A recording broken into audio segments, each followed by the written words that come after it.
Good evening, everybody, and welcome to another edition of Astral Perceptions here on the Paranormal UK radio network. I am your host, Mark Johnson, and I haven't done an episode in a couple of weeks just because I've been busy in my personal life. I'm going to try to be a little bit more vigilant and producing more episodes on a weekly basis. If things are too tough, it might be bi-weekly, but have some patience with me. I'll do my best. In the meantime, there's a lot that has been on my mind lately, and that's a lot about what this show is about. It's sharing with the listeners what I'm currently thinking about, what interests me, and I hope interests you and maybe helps educate some of you. And, one thing I ask people, I really haven't gotten much in the way of feedback. So I really would appreciate any feedback you might have. You could put feedback on our Spreaker podcast page. You could send me an email at mark@paukradio.com, or even comment on our Facebook page for Paranormal UK Radio Fans page. But I just want some feedback from you all, whether it's questions, whether it's to tell me I'm doing good, or if I suck. You know what? I'm a big boy. I can take it. I know I have a tendency to ramble sometimes, and I promise I'm doing my very best to stop smacking my lips. I realize it's a huge bad habit when I'm doing these shows, especially when I'm talking by myself here and I don't have a guest to interview. I'm still working on getting some guests, but a lot of what I want to convey really is more along the lines of information that I want to give to you. I want to stir some thoughts and some ideas in people's heads, get you to start thinking outside of the box. And there's a couple of topics that I'm going to talk about. Primarily, this is going to be focusing tonight on UFOs and other high strangeness incidents. But I also want to talk about, I'm going to get this out of the way first. I want to talk about what's currently going on here in the U.S. and to some extent in the U.K. and everywhere else. We seem to be going through, between all of this COVID stuff that's hit us this last year and a half, our politics, our media, our everything. You know what? In my opinion, the world has gone completely nuts and insane.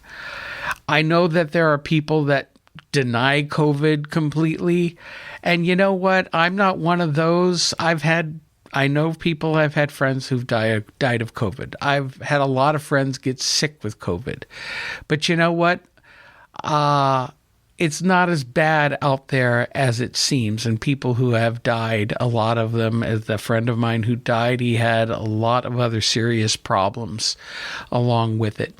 I'm not saying it's not a serious disease, but I don't believe that what we've been told and how things have been hyped are as bad, or that we needed to do the lockdowns as bad as they told us to. That's just my personal opinion. Now, in regards to vaccines, that is everybody's personal choice. I am vaccinated. My wife and I both got vaccinated, primarily because we want to travel. And we wanted to feel better about things. Now, am I really happy about it? I'm super on the fence about it because I don't think that these vaccines have been studied long enough. I'm not an anti-vaxxer, but I don't trust anything really these days coming out of big pharma. There's too much. They're in it too much for the money, and the one old adage is the pharmaceutical industry does not create cures, they create customers. And I worked in the pharmaceutical industry for a while. I know how it goes. I'm very jaded about it. But you know what? That's my personal opinion. You have to do what you feel is right for you, because when it comes down to it, it all comes back down to everything being on a spiritual level. And I know there are people right now that are afraid. There's a lot of information going around that these vaccines are going to cause health problems and people may die sooner, develop blood clots, have all sorts of complications and whatever. My opinion on that is, if that's the case and something happens to me, so be it. I made my choice. I'm in this life. I'm going to make choices in life. And I'm not going to base them on fear. I'm going to let my spirit lead me to where it needs to go. And that's something that we all need to do. We need to listen more to our internal selves. We need to listen to our higher selves and quiet our minds and tune out the mainstream media, the politicians, the fear-mongering that's going on all over the internet. If it comes from a basis of fear, tune it out. Because if fear is the ultimate controller, our politicians and our media use fear to control us constantly. That's why when you see the politicians right now, there's big mayoral races going on across the country, and Senate races and congressional races. And, you see negative attack ads against why you shouldn't vote for that person. They to scare you to vote the way that they want you to vote.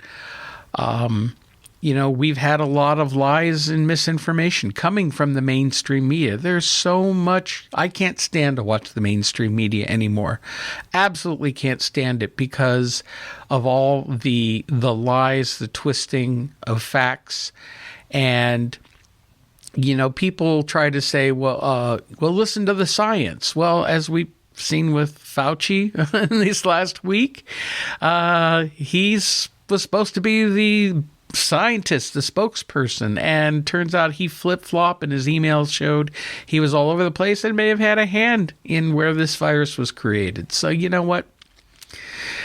I'm washing my hands of it. I'm taking a big step backwards, and I don't want to live in fear.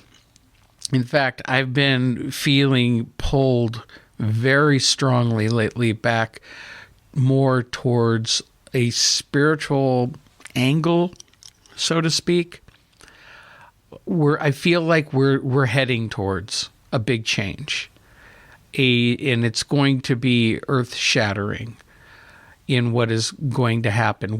The reason things are so crazy right now is because we're being dragged to the next level of our evolution, kicking and screaming the entire way. Now, there's no guarantee that everything at the end of this is going to be hunky-dory and rosy. I feel it will be. I think we are moving towards a positive step. Yet there's always that uncertainty. The future really isn't set. And the reason it's not set, as we've talked about it before, there are different dimensions, there are different timelines, and we could wind up going in one direction or another. And some can say, well, it's fated to go that way. Well, not necessarily. It all depends on our own choices. I feel that the current climate of fear and hate is really dragging people down, and I want to reach out to each and every person who's listening here is don't hold hate in your heart. Don't be a victim. Don't hold on to the past, especially the sins of the past. This country,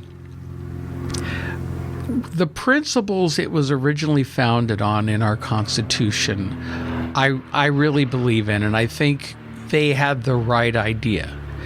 However, I will also be the first to say that this country has gone off the rails and has done horrible, horrible things throughout most of its history, starting with slavery, starting with Native American genocide, and the wars that we have started just to start wars, especially in the 20th century after World War II.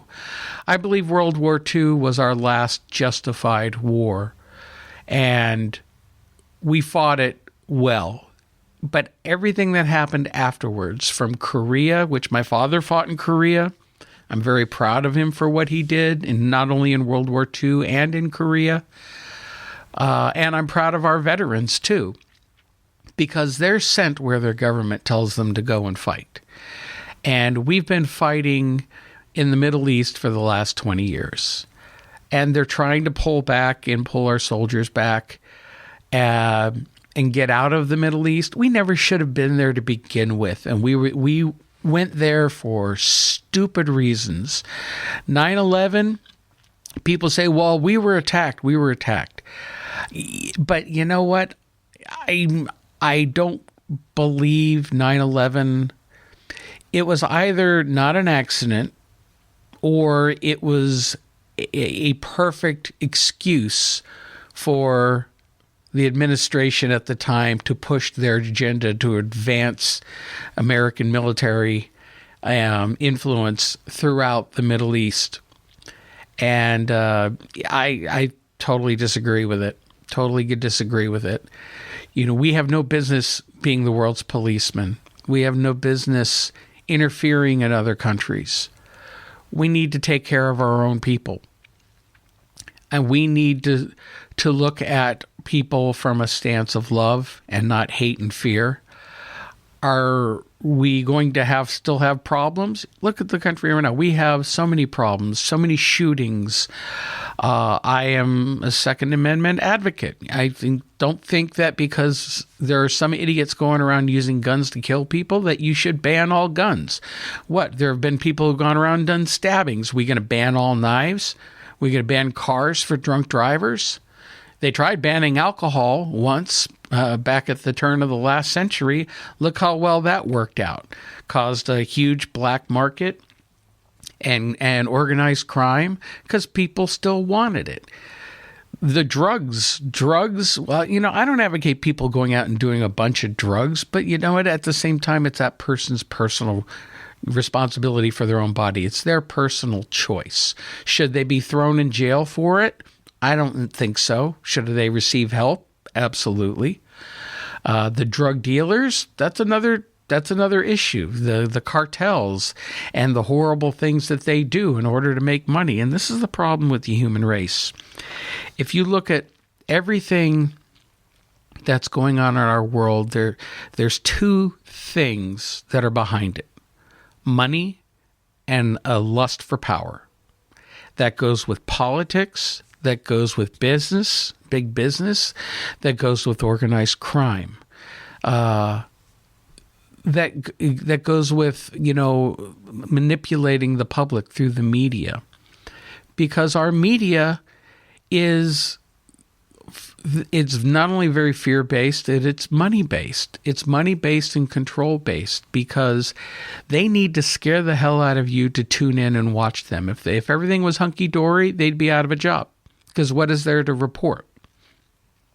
And everything now has been so biased. It's been biased for years, but the last 4.5, 5 years, it's been worse than ever before. And I blame both sides for this. So don't think I'm like far right. I'm not far right. I'm straight in the middle. I have some leanings towards the right end of the argument, and I have a lot of left-leaning ends of the argument. You know, I believe in a lot of liberal policies. I just don't believe in the insanity and the crap that they're shoving down everybody's throat right now. And the cancel culture that's going on. Come on, people. You know what? If something offends you, walk away. You know, stop trying to cancel everything out so that you don't have to see it in your world. You know what? We do need to stop racism. And racism is running rampant in this country. But you know what? It's not coming from one side. We have had white racism in this country for decades, a couple of centuries. But now we're seeing a reverse racism. the government is trying to say white supremacists are the biggest threat to this country. And I'm sorry, that is the biggest load of horse shit I've ever heard.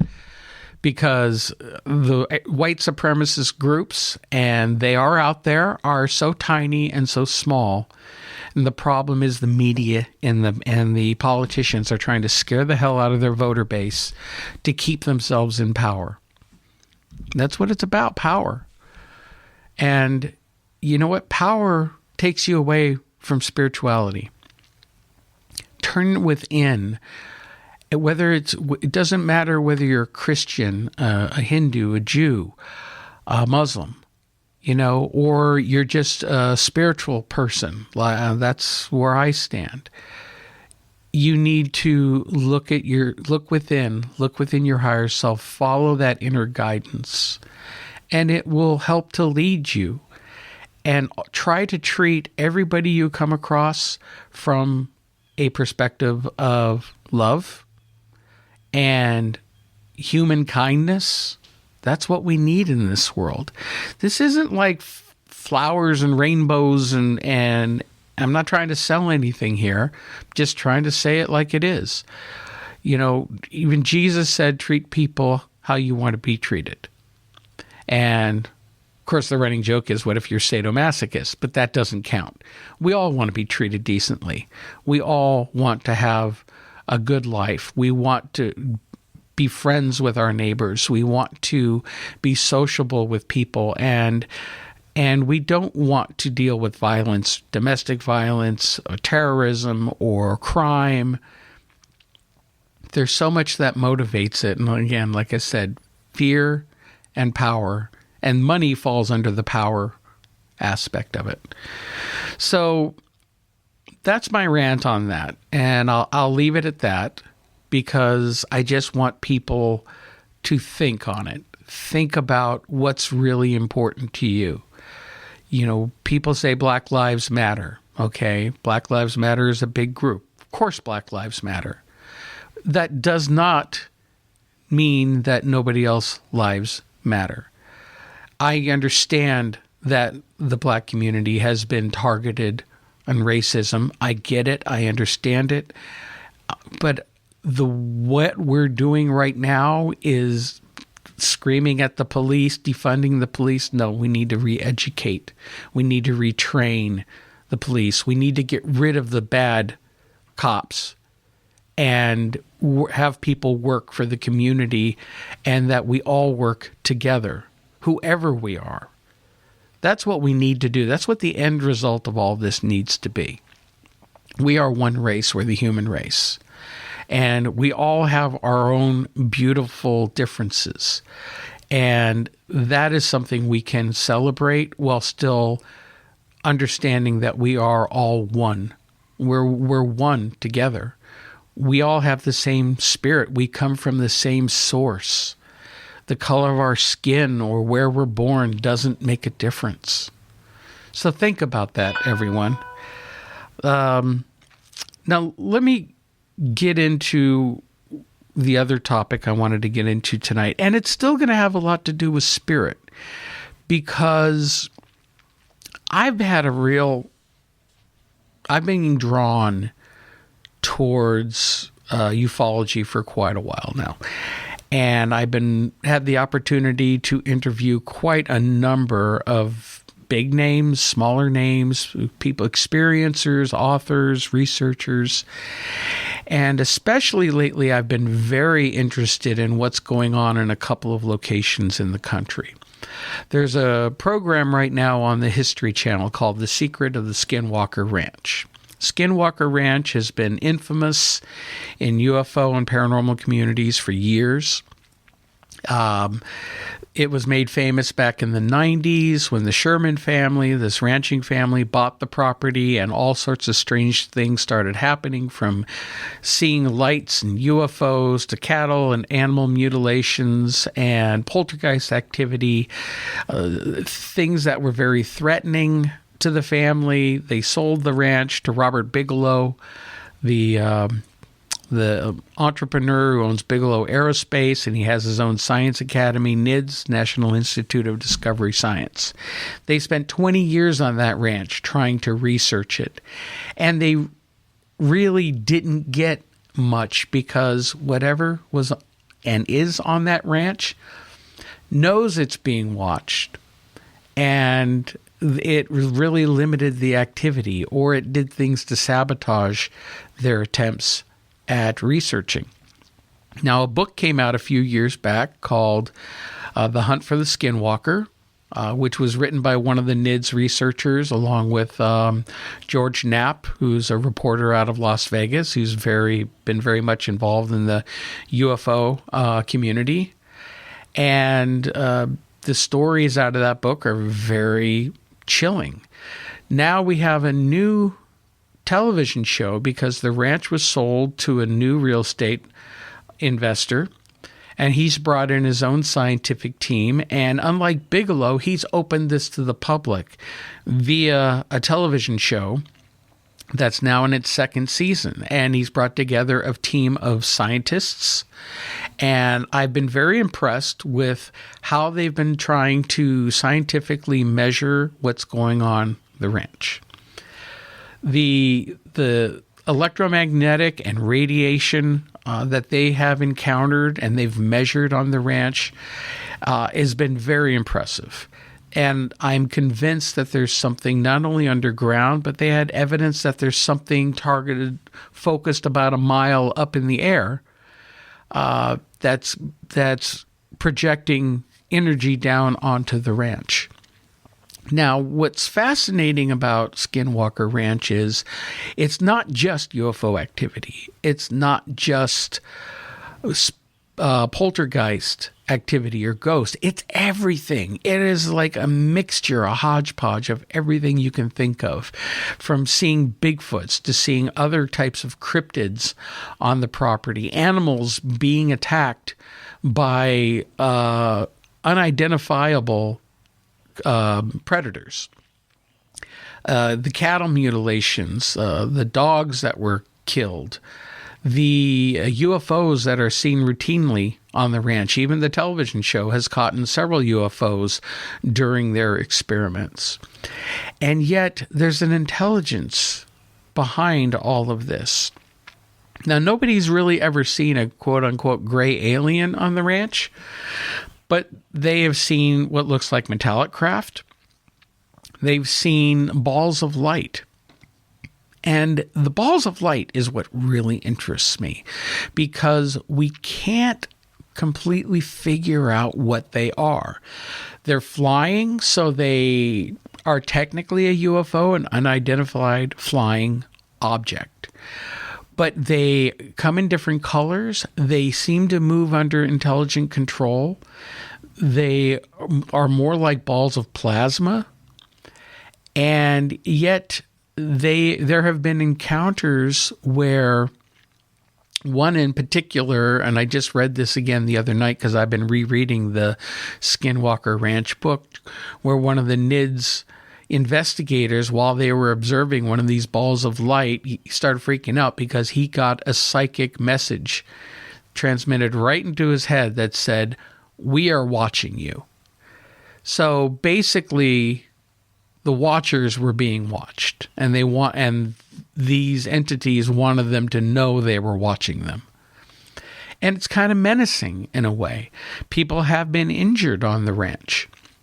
One of the current ranch superintendents has been injured a couple of times by being in certain locations, and he developed water on his scalp fluid that separated his scalp from his cranium, and he got very sick. He almost died. And during the filming of the show, he had it hit him again, not as bad as the last time. There's astrophysicist Travis Taylor, who, while investigating one of the old abandoned houses, the properties on the ranch, he moved a well, and his spectrum analyzer showed that he was hit with a high amount of gamma radiation. It was very dangerous, and he got sick, had to go to the hospital, and he developed radiation burns on his hands and face. And yet, when they went back later and measured that same area, it was gone. So this activity has what I call a trickster quality to it. They've always said that at this location, you never really seem to get the exact same phenomenon twice. There's no repeatable patterns. They're mystified by what's happening, yet it's plainly intelligent. They've witnessed portals opening up on the ranch. The Sherman family, when they owned it, watched a portal at nighttime, a portal open up in the sky, and Terry Sherman, the ranch owner, was able to see bright sunlight and blue sky through the hole as a craft flew through it into our reality. Then the hole closed up, craft flew off. One time the NIDS investigators were using infrared binoculars, and they watched one of these portals open up close to the ground, and a very large creature crawled through it like a tunnel and hopped out and ran into the woods, and then it closed through. Is this something coming in from another dimension, another time? That's the big mystery that's going on at the Skinwalker Ranch.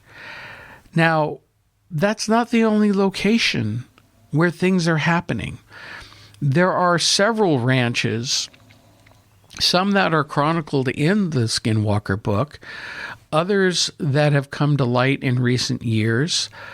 There's supposedly another ranch in Arizona, the Baxter Ranch, that had a lot of activity, but that was another one that there's not a lot known about it. It was investigated in secret. The results have not been made public.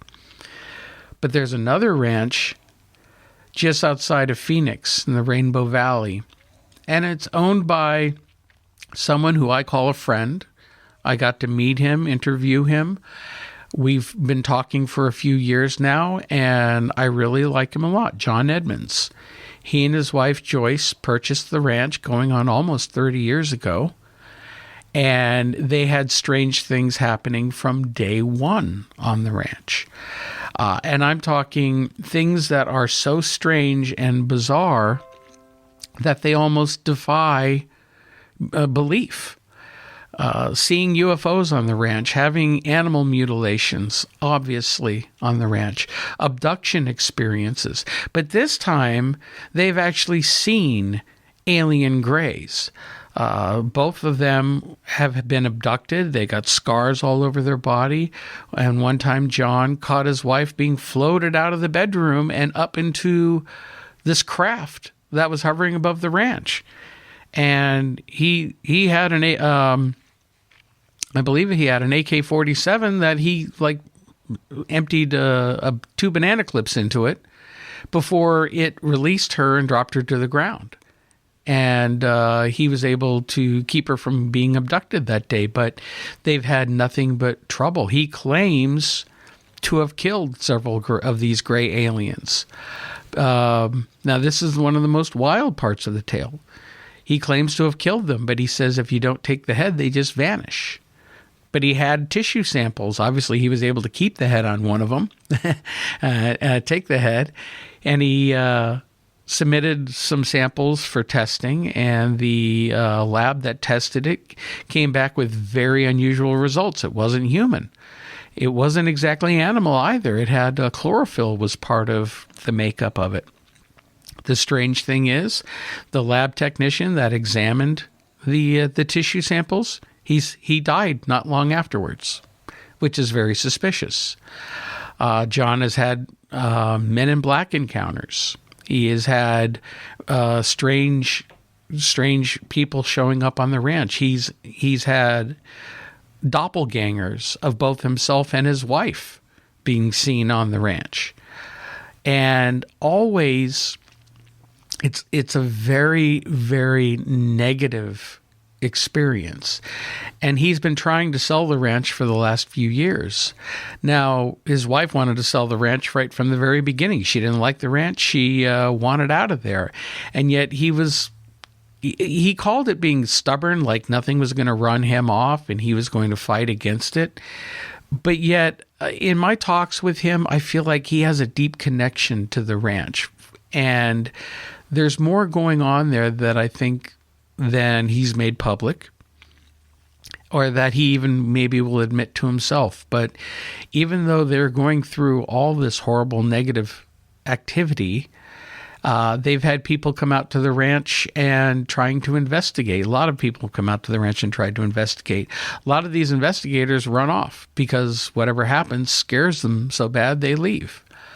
Or they've had negative things happen to them. Sometimes negative things follow people home.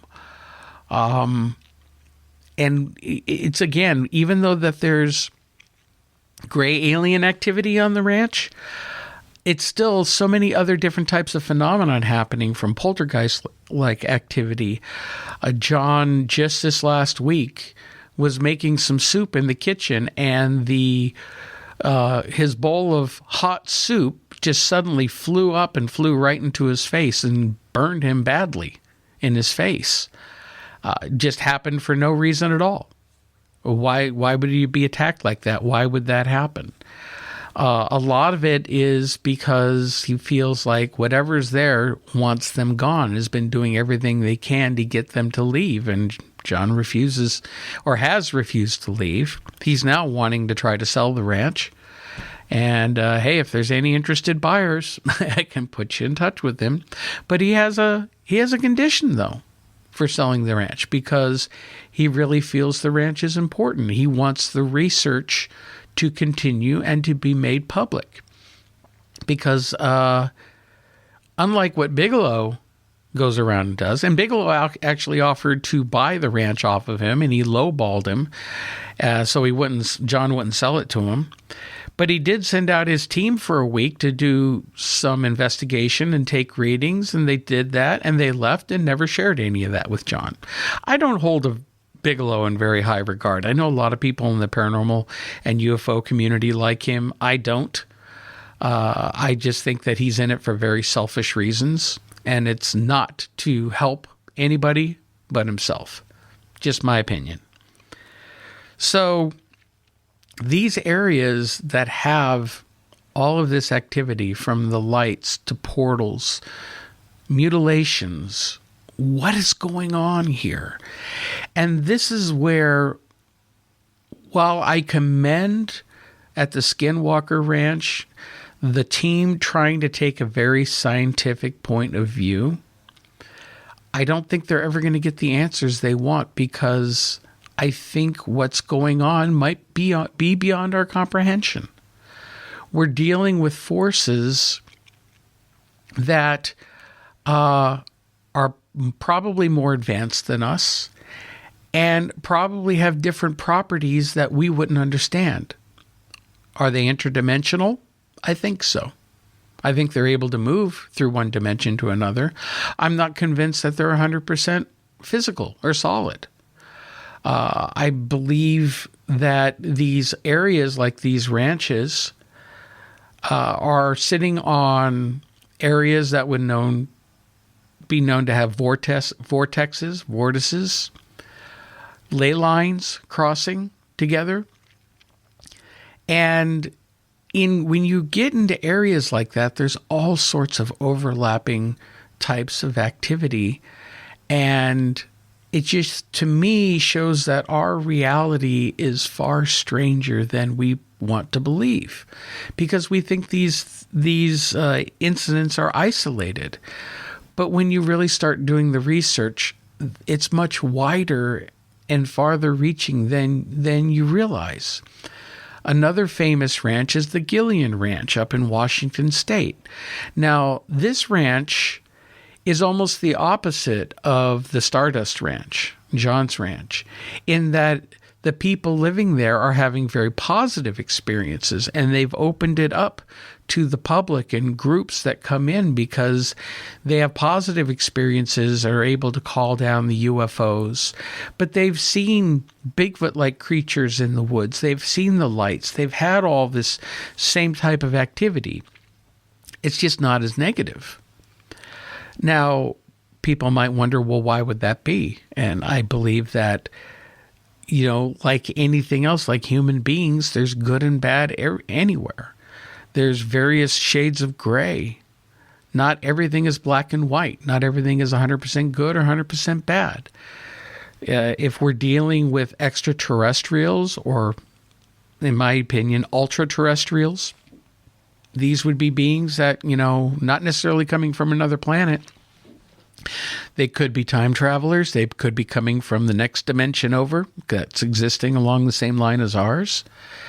And people have had good experiences and bad experiences with them. There are hot spots all over the country. Back in the 1980s, there was the Hudson Valley UFO flap. And there was a book written about it. And people had a number of sightings in the Hudson Valley.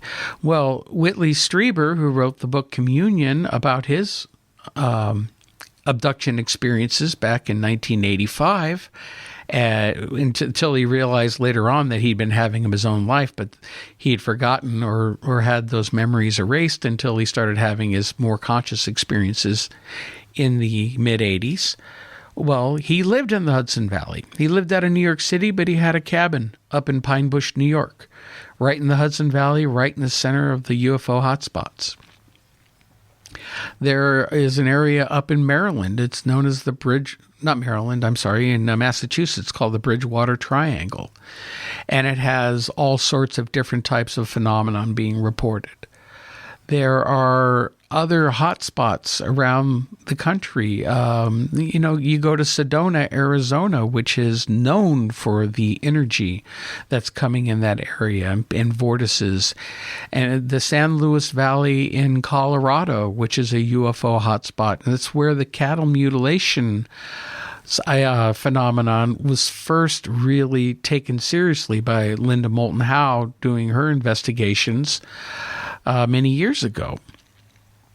There are areas like the Hayabachu Forest in Romania, where there's a big circle in the middle of this forest where nothing grows except grass.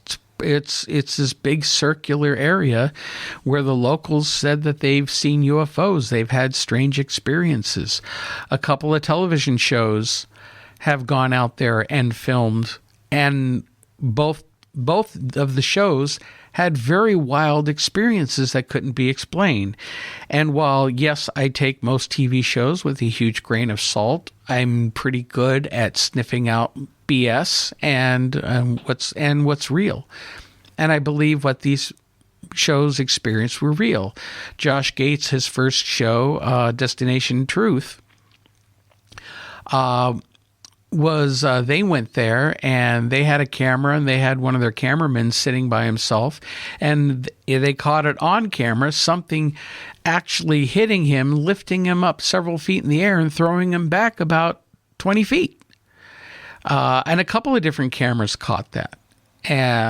Ghost Adventures went there, and they were measuring high electromagnetic fields. They were kind of zoning out a little bit. I know Zach can be a little dramatic, but what they couldn't fake was the fact that they were recording these red orbs of light out in the middle of the woods where nobody was. Very, very strange encounters. Now, some of you may ask, what does any of that have to do with spirituality? I think everything has to do with spirituality. Because with true spirituality, you start to connect to your higher self, and you start to have a better understanding of the different things that are around us. We, as a Western society, have had all of these things programmed out of us, thinking that we're modern and scientific and we're more advanced than our ancestors, and we don't hold to these old superstitions, which is kind of funny because in a lot of ways we still do. We're very superstitious about things. But, we let a religion control us. We let society itself control us. I mean, look what happened up until fairly recently. The paranormal was a taboo subject. If you were to bring it up, a lot of people would look at you like you were crazy or treat you like a pariah, shun you. Or maybe they had their own experiences, but they keep their mouths shut because they don't want anybody else to think they're crazy. People who see UFOs. If you report it to the news media, the media, up until very recently, would always, if they mentioned people seeing UFOs or having encounters, they always did it with what my friend Bruce Pearson called the snicker factor, which tongue-in-cheek, lots of eye-rolling, playing X-Files music, and treating it like a big joke. Well, now we're right in the middle of the government, the U.S. government coming out and releasing UFO footage taken from fighter jets off the USS Nimitz, off the Catalina coast, and in some other instances, we're starting to see a bit of disclosure, and they've admitted that they have a program, that the Air Force has a program that's been, researching UFOs seriously for a number of years. Now, back in the 60s, they had Project Blue Book, which Dr. J. Allen Hynek was brought on board to be a debunker and find scientific reasons why, to tell the public there's no such thing. But yet in their investigations, while they did debunk most of the cases, there were still cases that they couldn't debunk. And he became a believer and a UFO serious researcher after Blue Book ended. But the government was trying to divert everybody's attention away from the subject. And I think what we're seeing now is phase 2 of that diversion. I think we're seeing the government releasing a little bit of footage here and there. But take a look at what's going on. Now, the UFO community is abuzz with all of this, thinking, oh my God, we're finally going to get disclosure. Finally, the government's going to admit everything that they've ever done. No. This is a card game, card shuffle, magic trick. They're throwing out a bone, but look at most people out there. Go talk to the man on the street and ask them what they think about this UFO stuff. And they will look at you like you have 3 heads. Why? Because we've been desensitized as a society to even consider or take the subject seriously. Because of decades upon decades of disinformation and ridicule and putting it down. Now they're coming out and taking a little bit serious. The majority of the public doesn't care. They don't care at all. Only small groups of us will look at it and care. And even then, I think the agenda that they're doing right now with releasing this information, it's either not going to go any farther than this, or they're leading up to use this information to maybe try to scare the public, get a new fear campaign going, and take more control of our lives. The government is not going to come out and admit the fact that, since World War II, we have not only captured down craft like the Roswell craft, the Kecksburg UFO, and many other down craft. We've reversed engineered technology. We have very advanced black ops top secret programs. They're never going to admit we have that. Why? Because they're black ops top secret programs, and admitting it gives away their power and their edge and their control over us.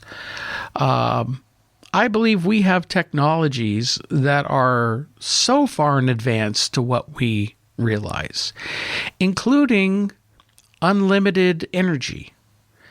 Nikola Tesla, brilliant genius, who was so underappreciated in his time and was actively suppressed by the wealthy, the Rockefellers.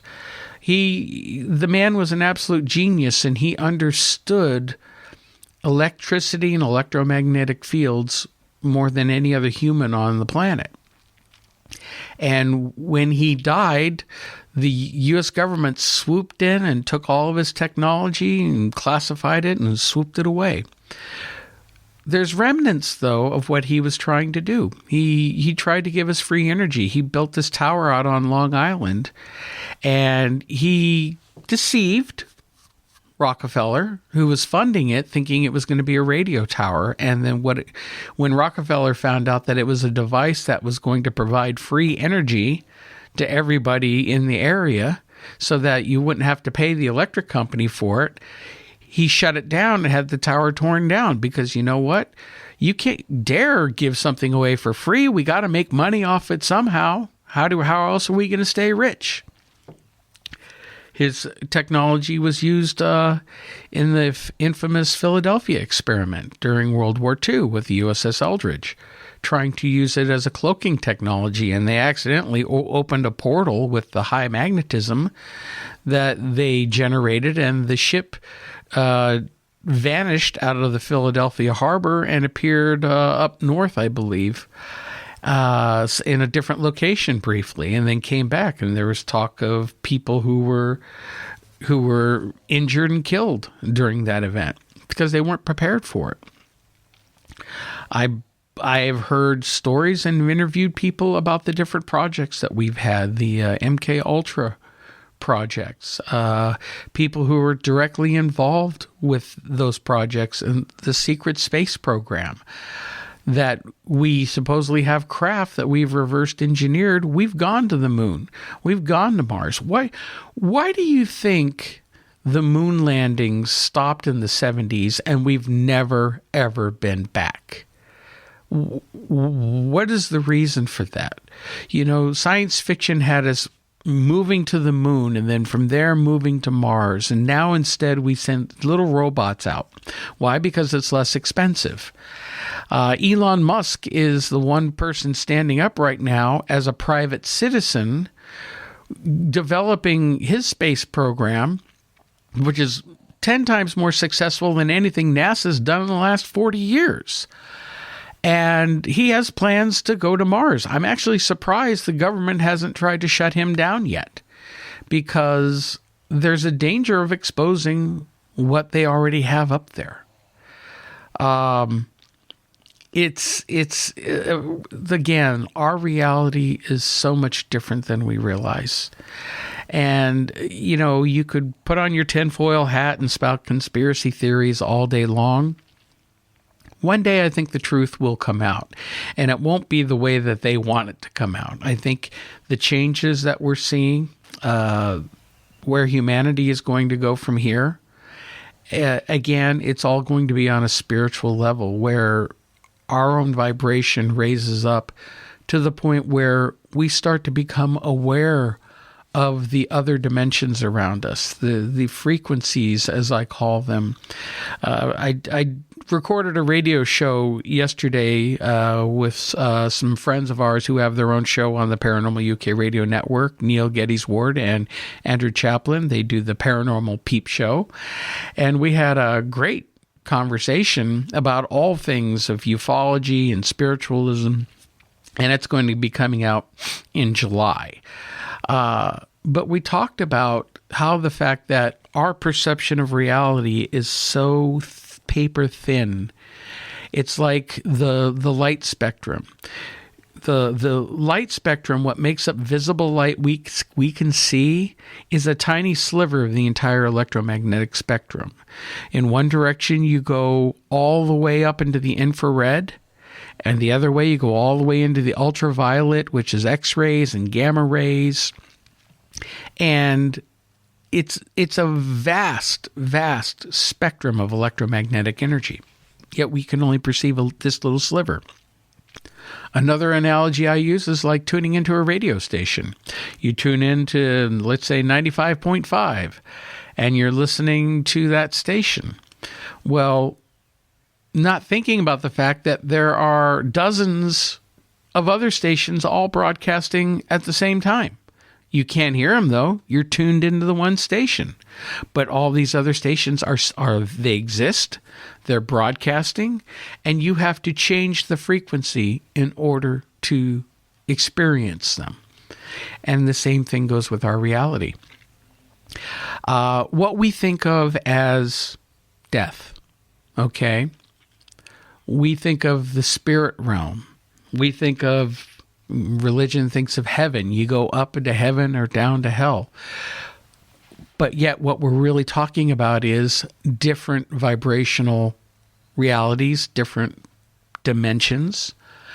And when we shed these meat suits, as Yoda was famous in saying in Star Wars, The Empire Strikes Back, luminous creatures are we, not this crude matter. We are beings of light having a human experience. We're here temporarily. But when we shed off this mortal coil, we move on into different realms. And we may not be going to a paradise per se, although people have had near-death experiences talk about the great amount of love and positive energy you feel that's the opposite of what we have down here on Earth.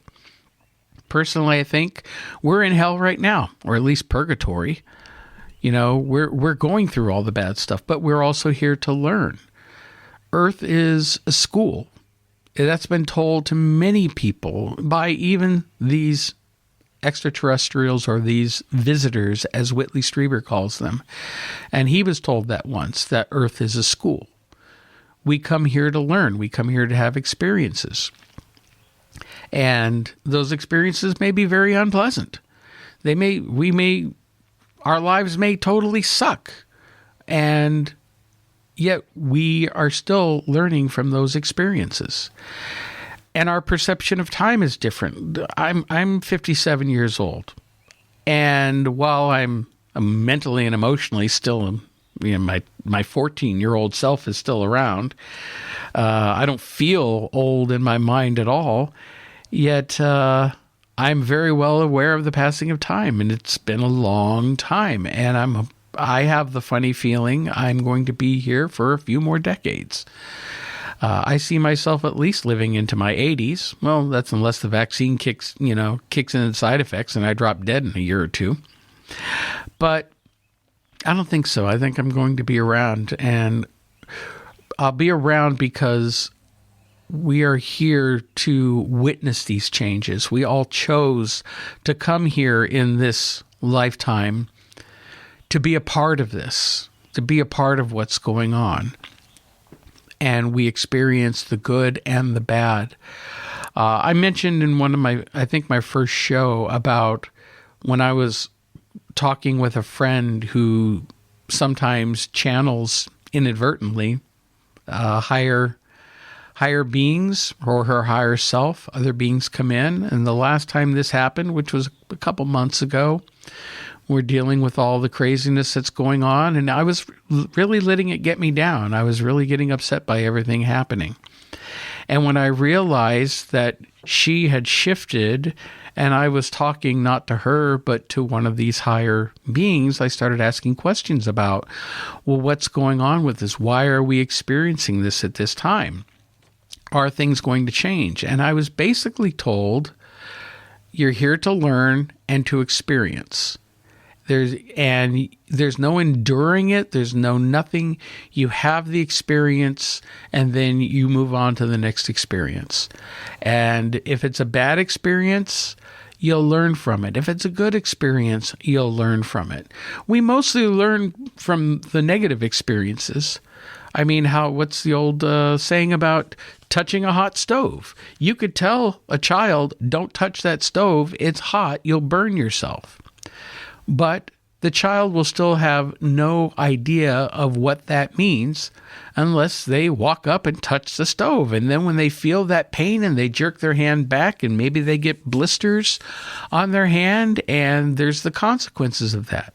But they've learned from that experience. And I think that's what's happening now with us. And all of these, going back to all of these strange things happening around the world, they're connected to us, I believe, on a spiritual level. I think we will eventually have a better understanding of it. I don't believe science is going to give us the answer because it's not exactly a scientific dilemma, even though we can measure it. And I believe we're just not advanced enough to fully understand it. We don't have quite have the right tools to fully understand what's going on. And I don't think we have the right energy level to come to that understanding of what's happening.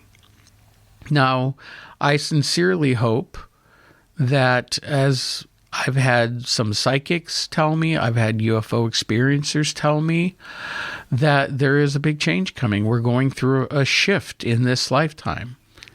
We chose to be here to experience that shift. Some people are here to help it along. I feel very strongly, and this is why I do this show, that I'm trying to help things along in a positive manner by trying to talk about these issues. And I know I tend to ramble a bit and go off subject a little bit, but I think I'm getting my point across. At least I hope I am. And I'd like to hear more from you on what your thoughts are on this.